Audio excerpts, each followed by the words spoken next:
Welcome back to Inside South Florida. If you're one of those people that likes to wake up early and go for a run, well, we've got something even better for you. You can do all that for a great cause. Here's Seema Georgievich, the CEO of Redline Media Group, with info on the March for Cancer 5K. Seema, welcome to the show. Good to have you. It's my pleasure. Thank you for having us. Now, you guys are putting together a great event. Tell us all about it. March for Cancer. Our March for Cancer event is a 5K walk/run along Fort Lauderdale Beach. It starts at Birch State Park at 7 a.m. on March 16th. Beautiful Saturday morning. No better way to start a morning off on a weekend than to run out on Fort Lauderdale Beach or walk along Fort Lauderdale Beach, all for a cause to raise funds and generate awareness for our initiative, March for Cancer. And this is the third annual of these, right? This is. So give me the background and how this came to be. The background comes from personal experience. 2.5 years ago, I had a brain tumor removed from the base of my brain, a mass that was the size of about a baseball.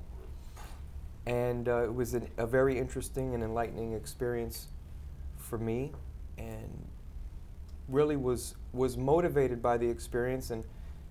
And I guess your first thought is to feel as though, why me? But based on our company initiatives and what we do and the resources that we have access to, I really feel that it was a blessing. And when I say that it's a blessing, most people look at me with a strange look on their face, and their mouth sort of hangs open and wondering how could cancer possibly be a blessing. Going through the experience firsthand and realizing what we could do to impact the lives of so many that are in the fight of their life, it was inspiring and it was motivational, and I believe that it gave me a positive focus to have while I was going through my fight. And the March for Cancer was developed from, as I stated, personal experiences and seeing what people who are actually fighting cancer are going through and what they need.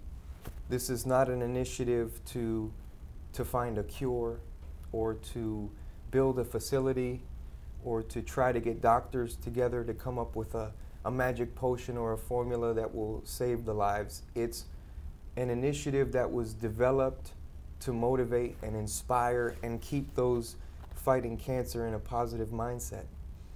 And a lot of the items that we need on a daily basis aren't covered by insurance, or a lot of families or individuals don't have a support mechanism at home to assist with the things like washing your clothes, cleaning your house, cooking food that is considerate of the treatment that you're going through, simple transportation to and from treatments. And that's what our focus is, and that's what our initiative subsidizes. Right, because that's something that probably gets kind of lost in the conversation, right? When people talk about having cancer, they think of the physical aspect of it, Absolutely. which, rightly so they should, but you don't think about all these other ancillary things. Absolutely. Yeah, so it's really nice that you guys are doing that, because I think a lot of these events raise money to cure cancer, which is great, obviously. It's great. Right, but you don't really kind of think about these things. So tell me about some of the stories that you hear when you put together these events, people that come up to you and just, what do they say to you? They thank us more than anything, because as we found out, as we've ventured into this endeavor, it's an untalked about part of the process. And when I say that, there are initiatives out there that run for racing to find a cure and various initiatives. How much money are you hoping to raise? I don't think we really set it as a dollar figure. We look more to impact the lives and get, our first year in planning, we said we'll be happy if we get 100 people. Right. And I think we ended up near 400 or 500. Last year we wanted to match that 400 or 500, and we ended up over 700. So this year I think our goals are set based on numbers of people and participants, and then there's always the corporate side of it, where there's a lot of corporate entities that get involved, and it's only 3 years young, and it's building and it's growing. This year we were very proud to announce our partnership with the Memorial Healthcare Systems and Joe DiMaggio Children's Hospital. We actually have established a fund at these facilities to really impact those individuals, and they have the inner workings and the know-how and the staff and the experience to be able to distribute the funds to the people that really need Right. it.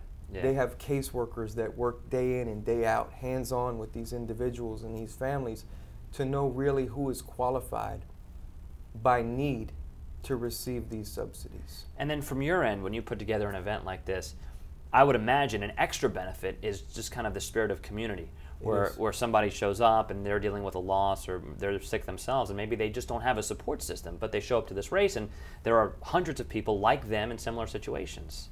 There definitely is. And it's inspiring to us. I think it motivates us to make it even bigger and better as we move forward, to see the families. I mean, we had participants last year who had family members that died 2-3 days before the race.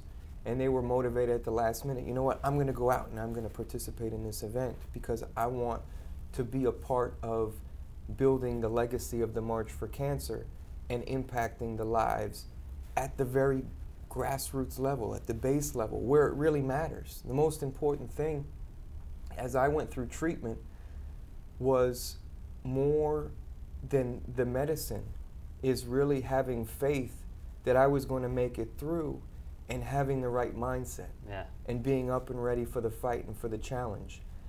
And in order to have that, you have to have the right support system. And the support system starts at home. And the support system starts with clean clothes. You know how you feel when you wake up in the morning and you get in the shower and you come out and you do your hair and you grab Sure. fresh out of the closet, something that just came back from the dry cleaner, and you throw it on, you look in the mirror and you feel good.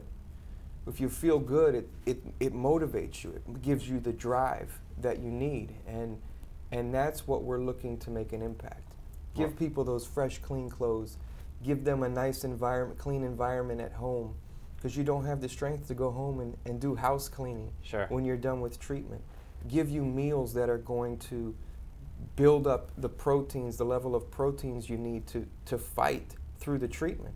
The treatment is just the beginning. It's a great message. It's a great event. Best of luck. Thank you very It's much. March 16th, 7 a.m., Hugh Taylor Birch State Park.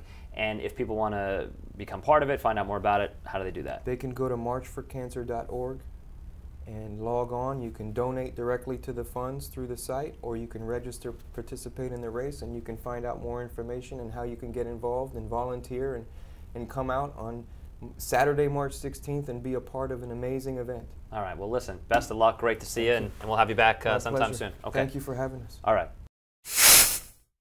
Thank you, Seema. By the way, he's been cancer-free for 2 years now.